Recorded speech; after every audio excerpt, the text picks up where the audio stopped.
Chapter 5, concerning Ragnar and Kraka.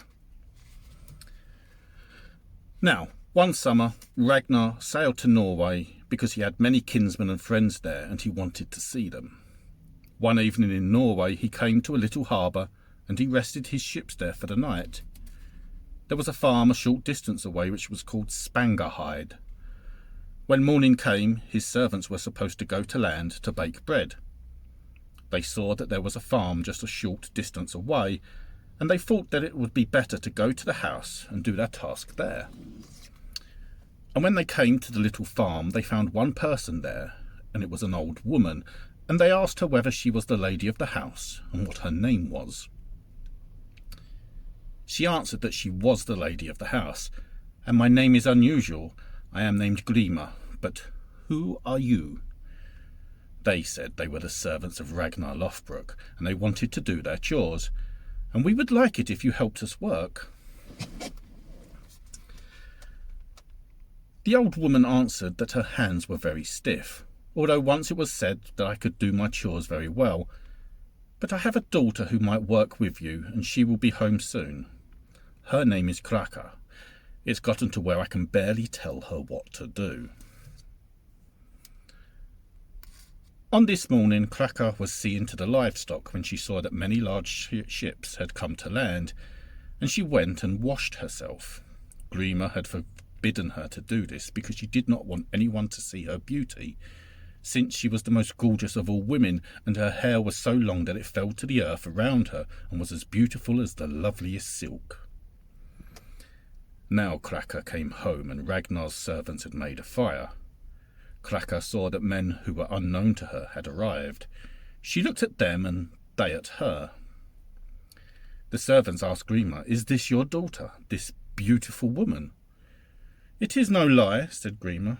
"She is my daughter." "You two are extremely different," said the men, "considering how ugly you are, and we have never seen such a beautiful woman. She seems not to have taken after you at all, since you're the worst kind of misshapen thing." Grima replied, "Don't judge me by my looks now. My beauty is nothing like what it used to be." Now the men said that Kraka ought to help them work. She asked, "What kind of work should I do?" They said that they wanted her to make loaves of bread that they would bake, and she took up this work and did it well.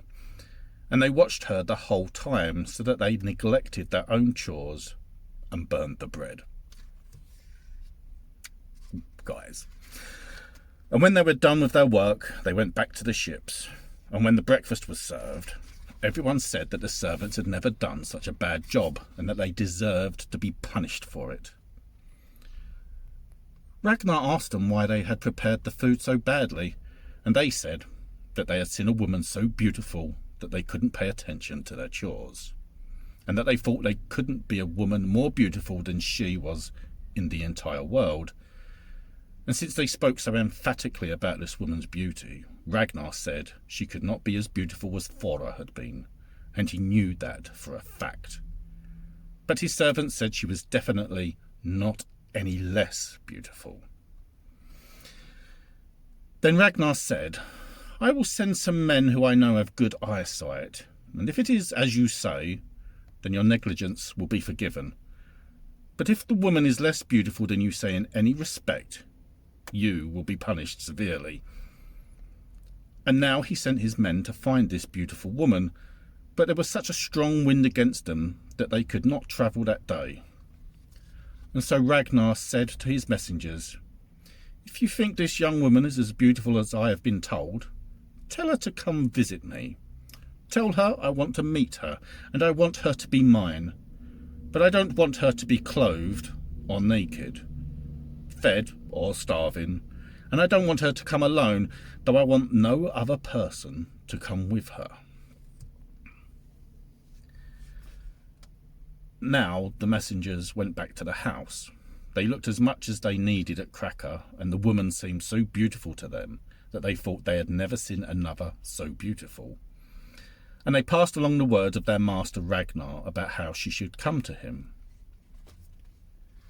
Kraka thought about how the king had said she should come to him, But Grima thought it was impossible to do, and that the king couldn't possibly be sane.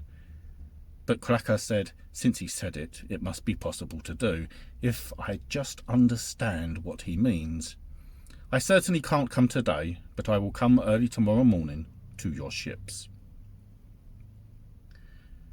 Now the messengers left and told Ragnar what they had done as he asked, and that she would come to meet him.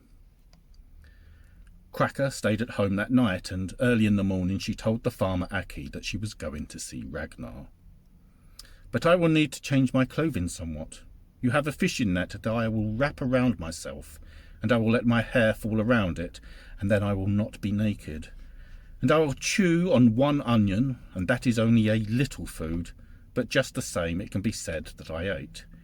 And I will have your dog follow me, so that I won't be alone, but no person will be with me. When Grima heard her plan, she thought the girl was wise, and when Kraka was ready, she walked to the ships.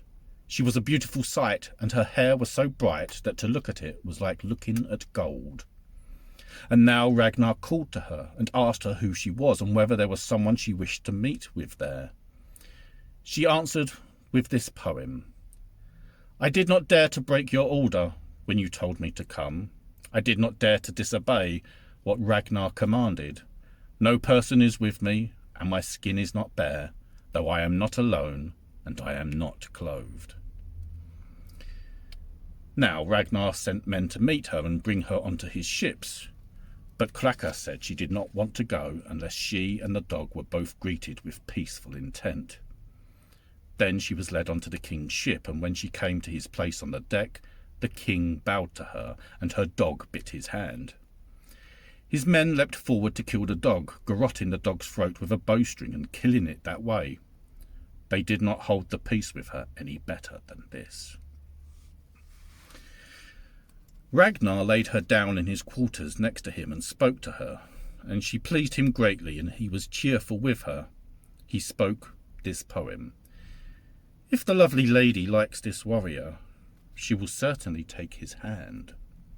She said, My lord, I have come only to visit you. If you will honour our pact, let me go home.